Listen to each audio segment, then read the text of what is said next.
Está no ar mais um episódio da série As Top das Filosofagens, que dessa vez tem um formato diferente, um formato já definido.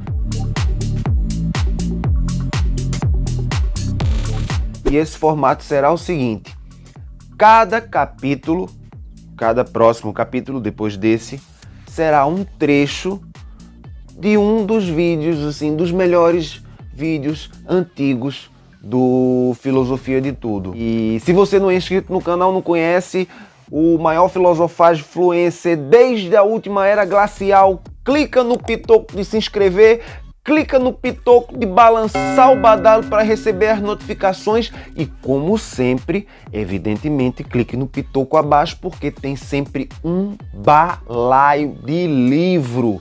Um balaio de livro, porque todos os vídeos do canal sempre tem uma toalha de livro. E nesse aqui, especialmente, eu colocarei livros de pensadoras mulheres. Porque, assim, esse meio da filosofia, de fato, é um meio bem patriarcal. Tem um monte de macho, é uma cuecagem do caralho. Pois bem, pois aqui embaixo vai ter só livro de mulheres. Então, vamos ao primeiro dos top das filosofagens. A Cunha Zé dos Preá.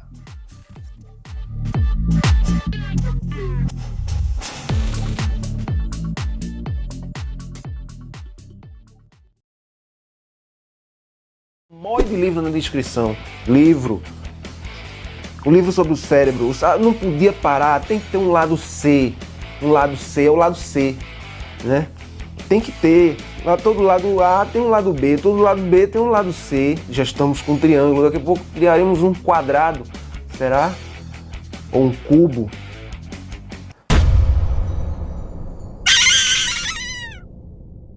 A discussão rola a respeito de quão é difícil a condição de pacientes com cérebro dividido.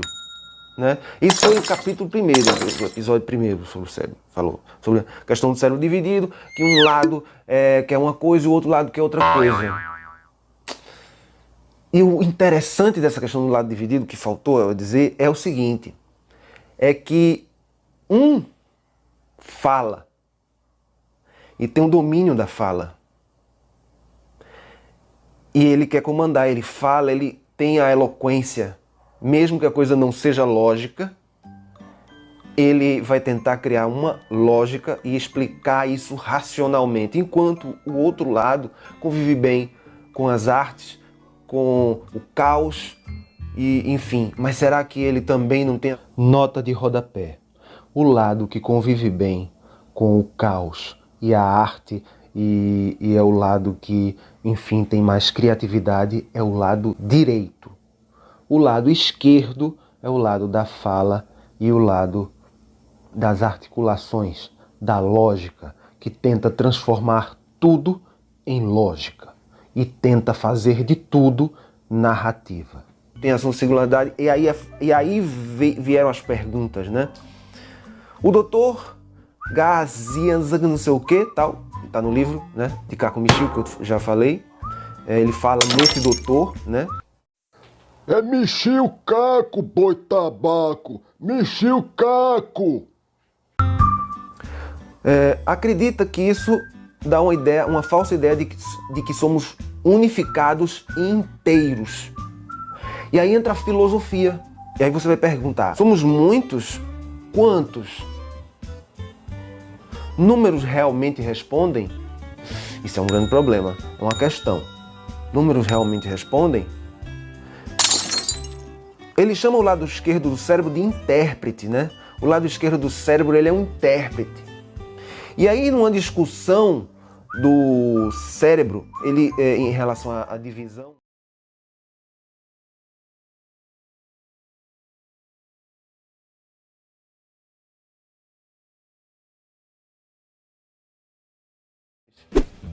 com o poder da minha mente, basta eu fazer assim.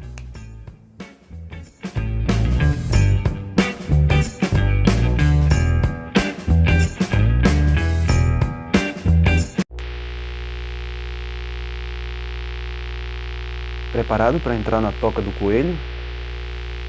para tomar a pílula vermelha? Garanto a você que 99,9% das pessoas dizem sim, eu tomaria a pílula vermelha, mas na verdade não tomariam. Independente disso, eu assisti a trilogia. Fiz uma pesquisa profunda na trilogia Matrix. Por quê?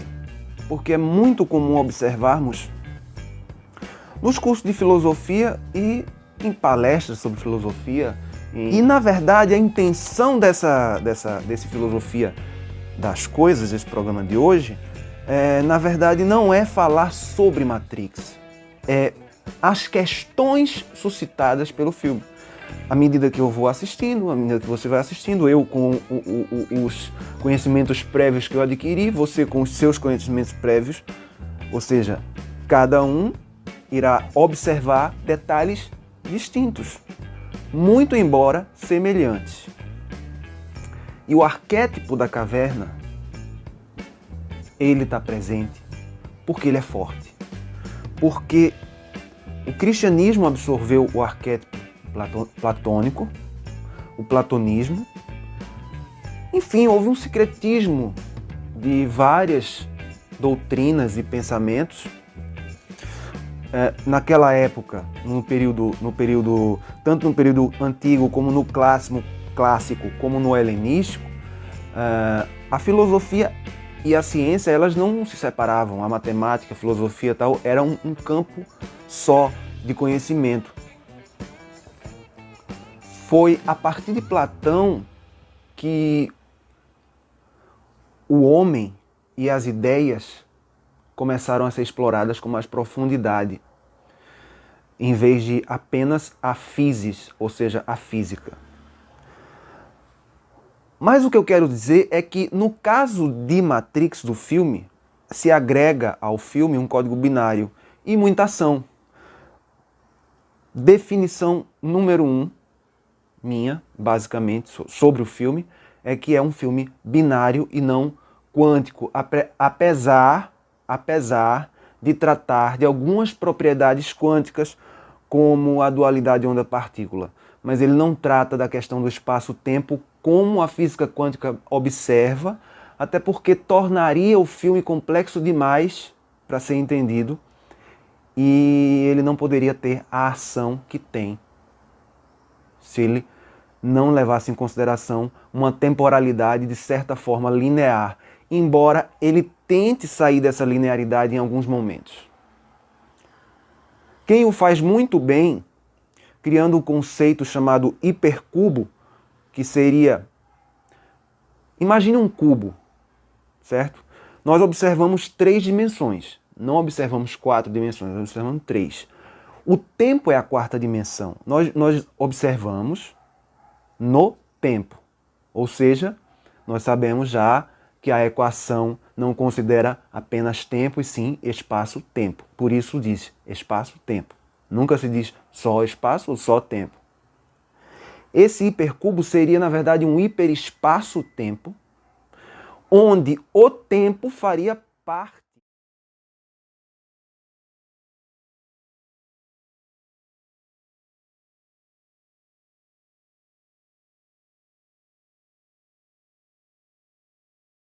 O balaio de gato da filosofia de tudo.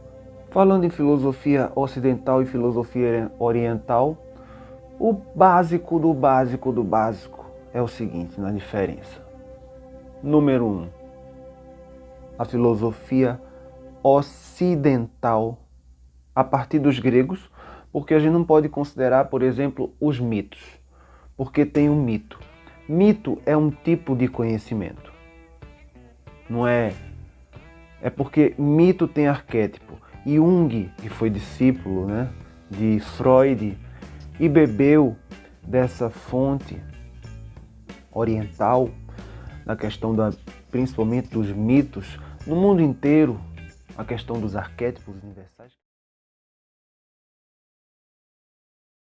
E é claro que a top das filosofagens não ia deixar de ter a nova, só que já está ficando clássica, tela final. Assista esse vídeo provavelmente é interessante. Não sei se eu vou botar um ou dois. Tá um ou dois aí.